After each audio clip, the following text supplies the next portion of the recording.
तर आजच्या भागात आपण भेटणार आहोत प्रयाग इको पेंट्सचे मिस्टर दीपक सैंदाणे सर यांना. दीपक सैंदाणे सर आपल्या सोबत आहेत. सर, तुमचं खूप खूप स्वागत. आणि तुम्ही अलौकिक काम केलेलं आहे सर. 21 साली प्रयाग इको पेंट नावाने तुम्ही तुमची कंपनी सुरू केली आणि यांचं काम आहे 100% ऑर्गॅनिक पेंट बनवणं. प्रयाग इको पेंटची आयडिया कशी आली, नाव कसं सुचलं आणि काय गोष्ट होती तुम्हाला ट्रिगर करणं की तुम्हाला असं वाटलं की अरे यामध्ये आपण आलं पाहिजे? सर, नॉर्मली हा पण स्टार्टअप जो आहे हा इतर स्टार्टअप सारखाच आहे. प्रयाग माझ्या मुलाचं नाव आहे. इको हा जो वर्ड आहे हा इको फ्रेंडली किंवा इकॉनॉमिक दोघांना साजेसा आहे. आणि पेंट म्हणजे जे नॉर्मल पेंट आपण घराच्या रंगरंगोटीसाठी वापरतो. बरोबर. तर असं प्रयाग इको पेंट हे साधं सरळ सोपं नाव आहे. आणि मी जे अभ्यास केला आणि बऱ्याच वर्षापासून अभ्यास केल्यानंतर मला असं कळलं की आपल्या भारतीय संस्कृतीमध्ये कुठेतरी मोठ्या प्रमाणात फॉरेनचे जे आपण वेगवेगळे संस्कृत म्हणजे कपडे असतील किंवा पेंट असेल हे आपण मोठ्या प्रमाणात वापरतो. पण कालांतराने आपण ती सोडण्याऐवजी आपण ते धरून चाललो आहे. बरोबर. तर मी ह्या कन्सेप्टमध्ये आलो कारण मला एक असं काहीतरी प्रोडक्टमध्ये घुसायचं होतं ॲज अ स्टार्टअप की ज्याच्याने लोकांचा फायदा आला पाहिजे. मनी इज अ बाय प्रोडक्ट. बरोबर बरोबर. तर मग बऱ्याच रिसर्च नंतर मला कळालं की खादी पेंट असं काहीतरी नाव माझ्या डोक्यात आलं. मला कळालं. मग मी रिसर्च केला तर ते खादी प्राकृतिक पेंट असं आहे.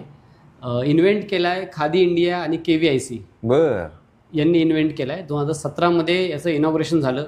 आपले जे मिनिस्टर होते गडकरी साहेब नितीन गडकरी साहेब त्यांच्या हातून याचं इनॉग्रेशन झालं. तेच त्याचे ब्रँड अँबॅसेडर आहेत. आणि तेव्हापासून तर आतापर्यंत म्हणजे साधारणतः मागच्या 4 ते 5 वर्षापासून जेव्हापासून आम्ही हे काम करतोय तर ड्रास्टिक चेंज आहे. सुरुवात केली होती एक इको फ्रेंडली आणि ऑर्गॅनिक पेंट असावा ज्याच्याने लोकांच्या हेल्थला इश्यू होऊ नये.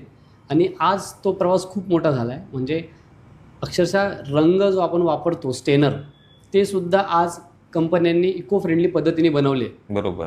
आणि त्यात अस्टला म्हणून एक बेनिफिट आहे. Anti fungal, antibacterial. त्याच्यानंतर जो कंटेंट जे वापरले आहेत सेल्युलोज जो वापरला आहे तो गाईच्या शेणापासून असल्यामुळे त्यातलं कुठलंही साईड इफेक्ट नाही आहे. इवन फूड ग्रेड पेंट आणि नॉर्मल पेंट सारखी दिसणारी शायनिंग किंवा मॅट इथपर्यंत डेव्हलपमेंट झालेलं आहे. अरे वा. हा जो विचार आहे किंवा ही जी एक इनिशिएटिव्ह आहे ही ॲक्च्युअली चळवळ म्हणून रुजली गेली पाहिजे. बरोबर. कारण जर याच्यामध्ये फक्त फायदेच फायदे आहेत, सगळ्यांनाच फायदे आहेत, नेचरचा पण फायदा याच्यामध्ये आहे, लोकांचा पण फायदा याच्यामध्ये आहे, तर ही चळवळ झाली पाहिजे.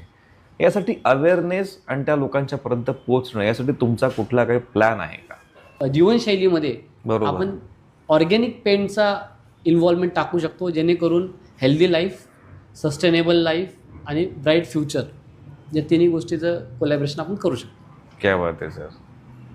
तर बऱ्याचशा मीडिया हाऊसबरोबर किंवा बऱ्याचशा ठिकाणी जिथे इव्हेंट असतो जसं मेडिकल असोसिएशन्स असतात बरोबर किंवा बिल्डर असोसिएशन असतात त्यांना आपण अप्रोच करतो की ॲटलिस्ट तुम्ही जे बल्कमध्ये जे प्रोडक्शन असतं तुमचं हाऊसेस असतात किंवा प्रोडक्टचं बिल्डिंग कन्स्ट्रक्शन असतं त्यात तुम्ही हे वापरायला सुरुवात करा. बरोबर. म्हणजे लोकांना ॲटलिस्ट तुमच्याकडे आल्यानंतर तरी कळेल की असंही काहीतरी आहे ज्याच्याने आपल्याला कोणत्याही प्रकारचं शारीरिक नुकसान नाही. वा. तर त्याप्रमाणे प्राकृतिक पेंट जे आहे ही आता खूप काळाची गरज आहे, ती खूप रुजणार आहे, याबद्दल कुठलीही शंका नाही. तुमच्या या कामाला चला, तुमच्या पुढच्या प्रवासाला खूप खूप शुभेच्छा सर. धन्यवाद. Thank you so much.